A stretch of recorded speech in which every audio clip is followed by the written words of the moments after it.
KSA Radio, where you are family. I'm Rian, and here's some of the highlights from the Workday Jive for the week of November the 2nd. We spoke to Warren Witcher, Managing Director of Out TV, about the future of this channel and how it all came about. KSA Radio, where you are family. I'm Rian, and we are talking to Warren Witcher, the Managing Director of Out TV. How did Out TV come about? Morning, Rian. Firstly, thank you for having me on the show. It's a great honor to be on such an established media play within the South African landscape, so I really appreciate it. RTV, geez, labor of love, 6-year story. I mean, we applied for a pay TV license back in 2012, had to jump through 4 years worth of regulatory hoops for a CASA, and we finally issued a license in late 2015.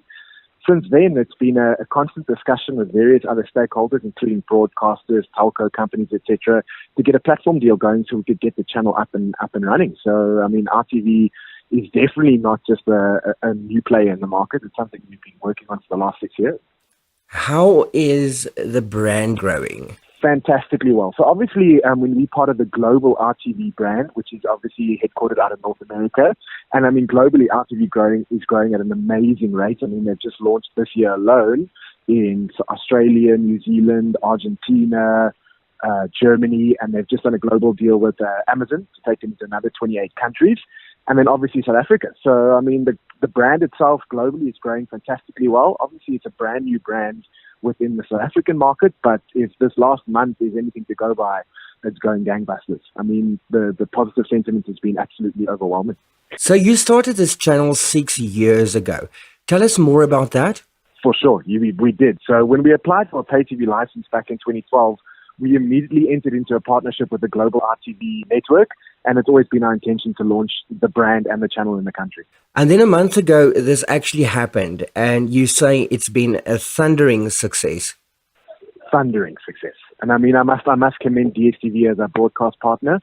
They've been fantastic. They've done everything in their power to make RTV as successful as it can be. On what packages on DSTV is the channel viewable? At the moment, it's only on DSTV Premium and Compact Plus, but we are in discussions to bring it onto Compact as well, because there's been overwhelming feedback from the market that they'd like the channel on Compact. So the idea is to have it in as broad a variety of bouquets as possible. But for now, it's only on Premium and Compact Plus. For South Africans, this is a huge step. How does our TV add diversity and inclusion? For me, it's really got to do with the stories. You know, like, I mean, you can only watch the same thing on TV so many times. RTV brings a completely fresh and new perspective.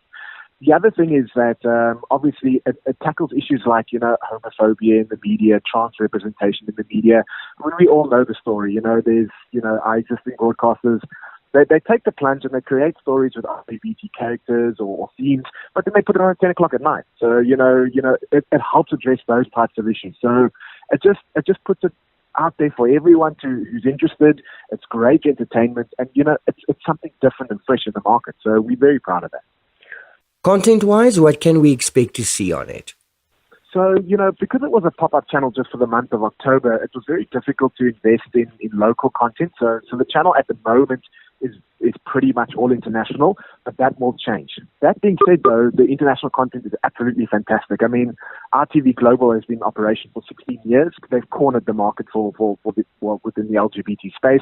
Everything from fantastic movies to drama series, reality shows, travel, lifestyle, fashion, all the rest. So at the moment, the schedule is actually pretty cool. I mean, Monday nights are our drama series nights. We've got great shows like Wentworth and Hit and Miss. Tuesday, we've got some of the British classics like Queer as Folk. Wednesdays are drag nights. So Wednesdays, we've got Big Frida, Dragula, as you mentioned, which is a fantastic show. It's the global search to find the next super monster, which is really, really exciting. Thursdays are independent movie nights. Fridays is reality TV, which has got shows like Finding Prince Charming and those kind of things. Saturdays are a hodgepodge of everything. So we've got things from pet programming to lifestyle programming to travel programming. Sundays are documentaries, so we've got the very, very successful Outspoken documentary series on a Sunday. And then we've also got an RTV original series called Sex and Violence with Oscar winner Olympia Dukakis. It's a show around rape survivors, etc., etc. Very hard-hitting, very powerful show. So the schedule is really, really, really strong at the moment. But as if we become a permanent fixture on DSTV, obviously we're going to start investing in local content and start telling South African stories. So I'm very excited to see how the schedule is going to change going forward.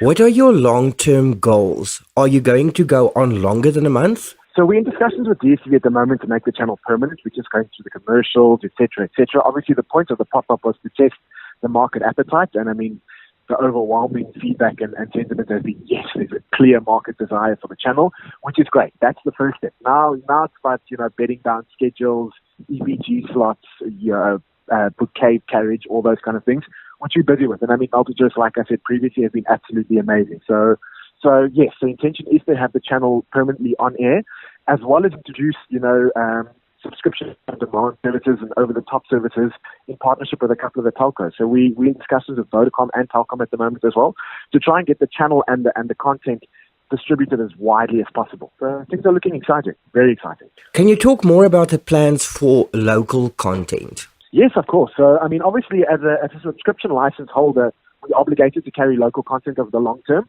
Unfortunately, the license condition is only 10%. We looking to invest significantly more in local content. We reckon about between 30 and 40% of the channel as local content would be the perfect mix. And I mean, if I can tell you the amount of proposals for ideas and stories you received just in this last month, you wouldn't believe me. Hundreds and hundreds. So there's a clear indication that the market has really strong ideas and really strong stories that they want to tell, and that's what we're going to invest in. Well, that's the idea. Will our TV be partnering with other existing media players? Yes, of course. I mean, the whole idea is not to eat anybody's lunch. It's just to try and make the community stronger. So, I mean, I personally have been meeting with many existing media players over the last couple of weeks, building relationships, et cetera, and looking for ways that how we can create a whole that's stronger than some of its parts. So, I mean, there's many ways to look at that. There's co-production opportunities. There's co-commercial opportunities. We're definitely looking to build strong relationships with existing players and seeing exactly what we can make of this market. So, yes, definitely. Where can people find out about our TV on DSTV? Channel? 198 on DSTV. And I mean, for any other information, they're welcome to check out the website at www.outtv.za.com. All the information, schedule, show synopses, trailers, etc. are on the website. I'm sure that everybody will find something to watch. Great stuff. Warren, thank you. Rian, thank you again. I really appreciate the opportunity. Gaysa Radio, where you are family. I'm Rian, and that was Warren Witcher, the managing director of Our TV, talking to us. Then our business and life coach Paula Quinsee spoke to us about boundaries in the workplace and how to sometimes not cross those. Gaysa Radio, where you are family. I'm Rian, and I am talking to Paula. Welcome again, Paula. Thank you so much. Good to be here again. I can't wait every week sitting right next to you're here, and we get to talk about all these interesting stuff. The last week we started talking about boundaries. Yes. And I actually want to pursue boundaries this week. What is a corporate boundary in this sense? If you need to put down a corporate boundary, what is it and how? So corporate boundaries for me would be either from a personal point of view where something is happening in the workplace and it goes against your core value system. For example, maybe it's unethical behavior. Nobody likes to be a tattletale or a whistleblower, but maybe you need to speak about it and speak up and speak out. And that's not a comfortable thing to do. In other instances, it could be potentially that a colleague or a boss or somebody is constantly throwing work your way and you're just feeling snowed under. And up until that point, you haven't been able to say no. And so how do you put that boundary down by going, enough is enough? It could also be with conflict. But a lot of corporates have governance and guidelines and processes and procedures, which are boundaries indirectly anyway. Are we following those processes and procedures? Because they guide us. Those are boundaries. What kinds of corporate boundaries do you deal with? Mostly it's around conflict and bullying and toxic corporate culture. And that's something we're still going to talk about because that's an interesting one, toxic corporate culture. Yeah, and I'm wondering if any of the listeners have had any experience with that and what their thoughts and views are. I think we should put it out at some and ask them, do you know what toxic corporate culture is? And let's see next week what they say. Yes. Coming back to boundaries, how would one address these boundaries with both staff and then obviously management? So it always starts with leadership. Just as parents set the tone for children to thrive and grow in the home environment, leaders set the tone for employees to grow and thrive in the work environment. If leaders are not walking the talk, if they are not living the values, if they are not enforcing the boundaries and being role models and examples themselves, you can't expect employees to do that. Because then it's double standards as far as I'm concerned. That is double standards. And then it raises the issue then, how would you address the boundaries, both with staff and with management? It would start with leadership, because leadership, as I said, they pave the way for others. And if they are not living the boundaries, then they can't expect employees to do it. So they need to start changing their own behavior first. They need to lead by example. And then how are they going to hold each other accountable from a leadership team, first of all, in terms of calling each other out on their behavior? But then filter that down to the workforce to say, this is the way that we will be living and behaving, and this is the organizational culture that we want to create, and collaborate together with employees and get everybody's buy-in so that everybody's on the same page. And then reward good behavior, but also call out negative behavior or the behavior that we don't want. And we're so quick to focus on what we don't want, hey? Very much so. What would be the ideal outcome once corporate boundaries have been dealt with? It would be, how are you measuring it that you're sustaining it and living it every day? And how are you incorporating it into all the touch points? So, for example, in your meetings, in the way you treat people, in the way you treat customers and suppliers, in the values of the company, how you discipline people in the workplace, how you reward and recognize people in the workplace. If there is consistency, if there is transparency, and if there is an openness, then it can only create a healthy culture. People kind of sitting here listening to us talking right now and who are experiencing any of these boundary problems, what advice would you have for them? I would say, first of all, sit down and reflect on what exactly is it that you're experiencing. What is it that is making you unhappy? Is it something that you can do something about? Can you change it? Let's say, for example, it's company policy, and you can't change company policy. You have two choices. You can either change your behavior and your attitude towards that policy and find a way to make it work, or you can choose to leave the environment. Certain boundaries that are not necessary in the workplace, is there such a thing?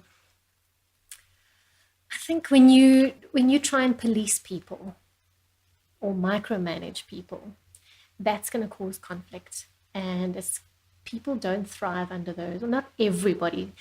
There's a difference between micromanaging people and having a structured environment. Some people work very well under a structured environment. Structured environment means giving someone guidance, giving someone insight as to the steps that they should follow. Micromanaging or policing someone is completely different, and that causes conflict.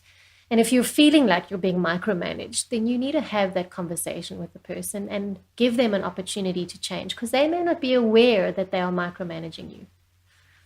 It may just be their natural management style. And try and work together to find a solution. And if you can't and you really are unhappy, it's not worth being unhappy and unmiserable, especially if you are spending 8+ hours a day in that work environment and you are going to take it home and it is going to impact your personal life. If that is starting to happen, you need to question whether you still want to be in that environment. Great. And that is what we are going to talk about next week. Toxic corporate environments. Paula, thank you so much for your time once again. Thank you. It was awesome chatting to you, and I'll see you again next week. Guys, already with you are family. That was Paula Quinsee, our life coach and relationship expert there, all about boundaries. Beatlemania is happening in Cape Town, and Joe Kane from that show spoke to us about his role as Paul McCartney.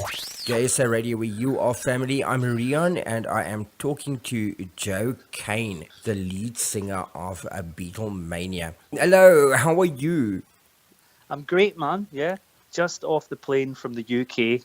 So I'm very excited to be here in Cape Town, being one of the lead singers, because obviously And the Beatles, they're all lead singers. They're and all there's lead 4. singers. You're absolutely right. And it's your first time in South Africa? No, this is my 5th time in South Africa, and it's great to be back. Every time excited to be here. Yeah, no, I love coming. South Africa is one of my favourite places to go, so yeah, it's great to be back. Tell me, how did Beatlemania come about? Beatlemania started about 15 years ago, so the show's been running since then. I joined the show back in 2003, so I've been doing it for a while, and this is my second run with the cast. Have you played the same part every time? No, this is my first time in Cape Town, but we've done Gold Reef City, at Joburg, various places like that. So yeah. Tell me more about the band. Well, the band is basically a high-octane rock and roll review, tribute, full shebang, costumes, multimedia experience, the ultimate tribute to the Beatles. You know, fun for all the family, all ages. It's guaranteed to be the trip of a lifetime for all. And you all sing and you all play musical instruments. Yeah, no, it's all live. Everything that you hear is done by the 4 band members on stage. So, you know, we try and be as authentic as possible, and the instruments that we use and the way we sing and the way we present ourselves as the characters as well, which is one of the key things about a Beatles show, because the Beatles were all about the dynamic and the chemistry of those 4 guys. So the main thing is to put that together, you know, as believably as possible. Now, you're currently in Cape Town. When does the show start there? Our first show is on Wednesday. And we're running for the next 2 weeks. And it's for 2 weeks. Are you guys coming up to Joburg? Not at the moment, but we'll probably be back to Joburg some point next year. And what can we expect from the show? Well, the show begins where the Beatles begin in Liverpool, Hamburg. And it's like a kind of rock and roll, kind of the rock and roll roots of the Beatles starting out. And then it moves through their growing success. They go back to Liverpool and the Cavern Club. And then they go to America and do the Ed Sullivan Show. So it shows you like the growth of the band. Creatively and success-wise, you know, like as Beatlemania, the phenomenon develops. So it's very fast-moving.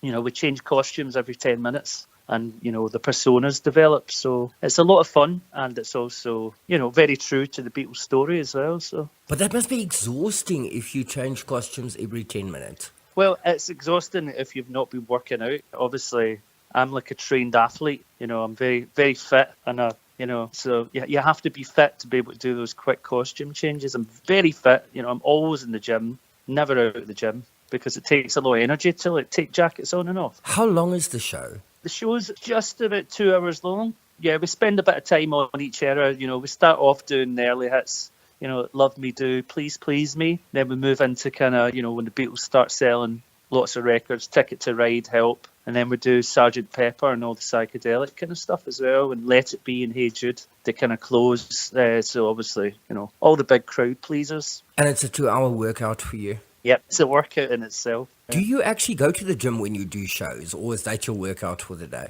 Oh no, I have to go to the gym. I'm addicted to the gym. So it's a double workout session then that day when you perform? Yeah, it's a double workout, that's true. What has been the most rewarding place for you to perform, and why? Well, I would say the most rewarding place to perform as a Beatles performer is in the Cavern Club in Liverpool, because that's where the Beatles started. And so whenever I go and perform there, I always enjoy it, because you feel like you're close to the source, and it's the heritage of that place. It's legendary. So that for me is a very rewarding place. But it's also nice to go to countries like South Africa, where obviously the Beatles weren't as big a thing here at the time for a lot of people. So to be able to bring that music and put it in a live context and show people what it was all about can be quite rewarding, because then they get to see the Beatles in a way, you know, they've never seen, because they only know the records or whatever. So that's always nice, because in a lot of places, you know, in the US and Australia and the UK, the Beatles tribute thing is saturated, but you don't have it so much here. So it feels like it's a fresh market to kind of play to, and that's always a nice thing as well. Now, you've played various concerts and various things. What is the strangest thing that ever happened to you at a concert? When we were in Canada, a woman took her fake leg off and got us to sign her fake leg. A prosthetic leg. Yeah. And then the next night, a woman gave us the order of service from her husband's funeral, who had died a couple of days earlier, and wanted us to sign that as well. So Oh, my word. they do things differently in Canada. Apparently so.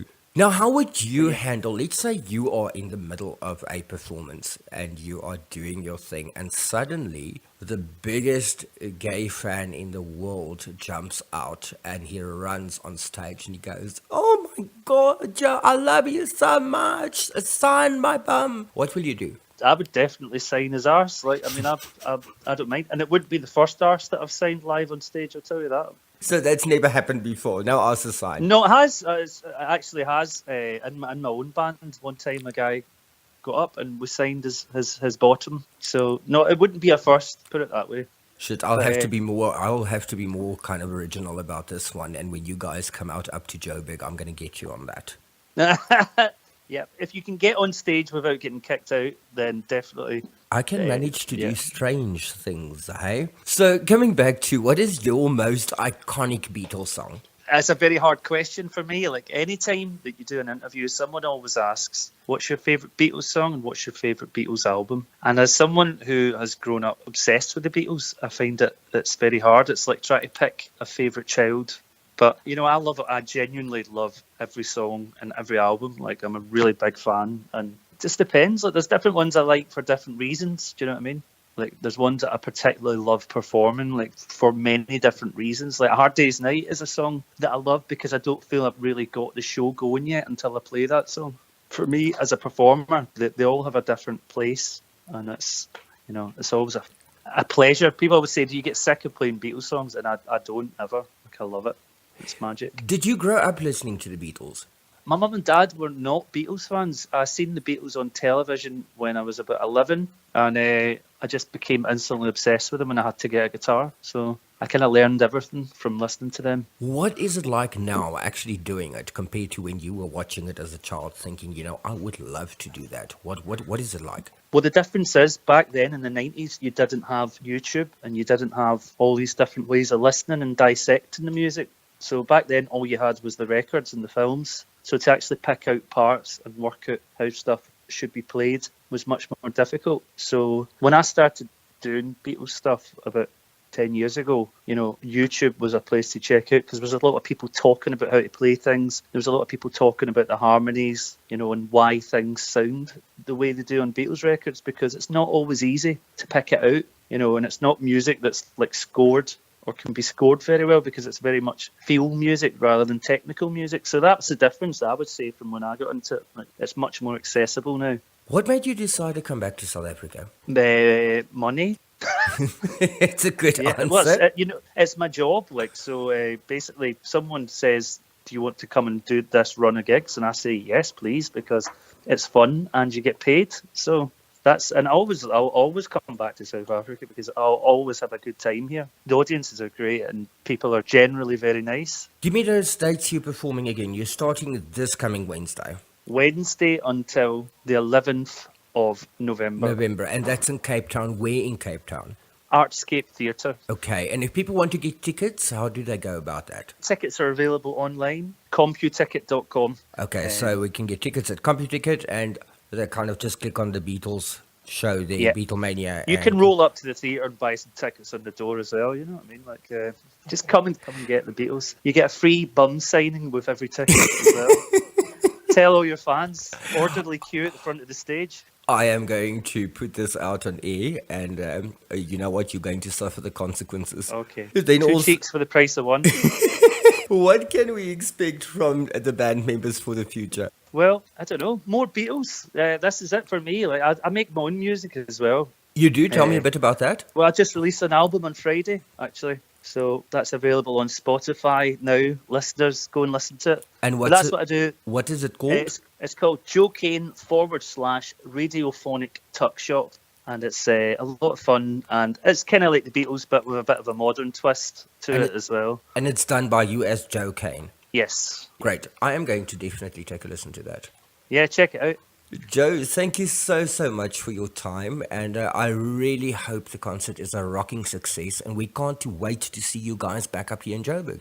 Great stuff, man. Thanks for calling. Appreciate it. Gays Radio, your family, I'm Rian, and that was Joe Kane from the Beatlemania show. So if you are in Cape Town, and you can, make sure that you get those tickets. And Jason Fiddler continues his discussion with us about employing people in your small business. Okay, so Radio We Are Family. I'm Rian, and we are talking to our solutionsmith, Jason Fiddler. And we are continuing a discussion from last week, Jason, about employing people. Yes, love the challenge, love being put in the hot seat. Thanks, Rian.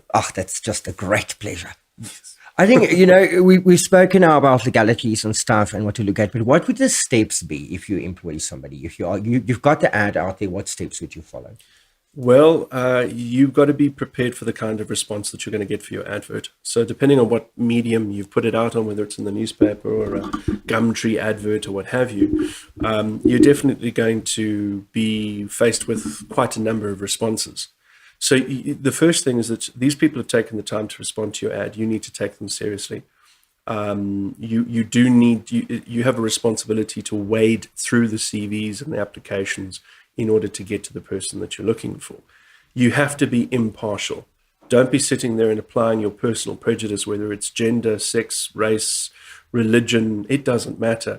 You're looking for the human being with the skill set to do what the business requires. Strip away the personal requirements out of it. Don't be looking for somebody that's, they're pretty, what a lovely photograph on their CV, I'm going to hire them. Can't do it on that basis. You can have a beautiful person with an incredible skill set, great. You can have a really plain-looking person who's even better. You're not running a beauty pageant, unless, of course, that's your business, in which case, that's an entirely different conversation. Some of the vital questions that you should ask when employing somebody in the interview process, that is? Well, so you've whittled down your CVs. You're certainly not going to call them to a face-to-face interview straight away. I would set out probably 5 or 6 important questions that are relevant to the job and relevant to the company. And you phone them and you do a little bit of a pre-telephone interview to say, I'd like to ask you some questions before I decide to proceed. The person is then obliged to give you an honest answer. Sometimes you're catching them on the hoof, but the point is it's a starting point. Because when you get to the face-to-face interviews, you want a handful of qualified candidates for the job. And then you take it extremely seriously. You've got to think of yourself as maybe sitting in front of a judge in a court of law. You take it that seriously, that everything you say and do in that interview, quote unquote, could be used against you.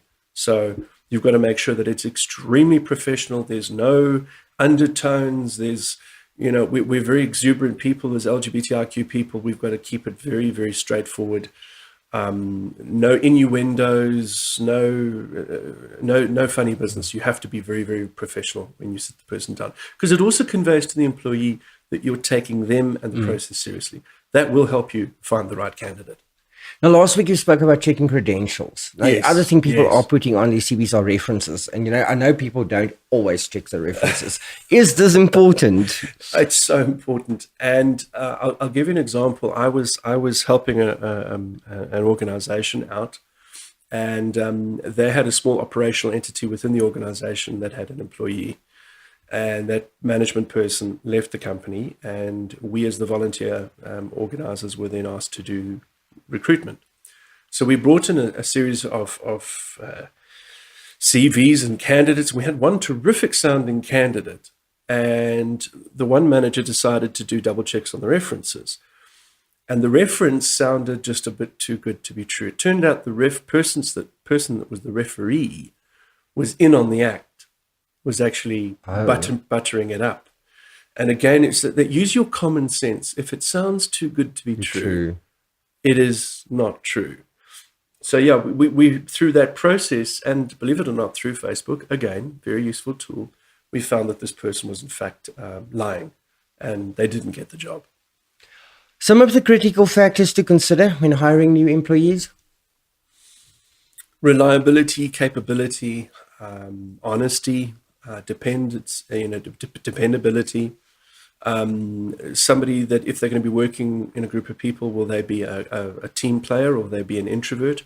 It's not easy, and I promise you can hire what you think is the best candidate, and everything sounds great, and then down the line, of course, it doesn't work out that way. But that's life. You're dealing with another human being, so be prepared for things not going according to plan. Is it important to issue an appointment letter? Critically important, because why? It's a contract. There are two types of contracts in South Africa that if you want to be facetious about it, there's tacit and there's express. Tacit means you and I, Rian, have a verbal agreement that I'm going to keep coming and talking to you with these interviews. We have an agreement in place. That's just verbal. There's nothing in writing to prove it. Please don't put anything in writing with me. But we could have a written contract where we've both signed and agreed to the terms and conditions. So for employment, it's essential. And there are standard employment contracts that you can use and access. So it's critically important. But the letter of appointment sometimes adds to what that contract has. It just kind of sums it up what the spirit of the job will be and what your expectations are. And people sometimes need that letter of employment or the letter of appointment rather than their employment contract to go and get an account opened or whatever, a facility to say, look, I am employed. It's the same thing as going to the bank and for FICA, you say, well, here's proof of residence. And if you don't own the property, you need a letter from your landlord. So it fits in exactly the same category of importance. I think lastly, and this might sound like a very blunt question, what are some of the options available to advertise new positions in a company? Again, will depend entirely on the type of business. So if you're in a technical or manufacturing side, you are definitely going to look for your employees where you presume they're going to be hanging out, either straight out of college or through technical trade journals or drags. But there are very good new job platforms. News24 have a Careers24 platform, which is quite good.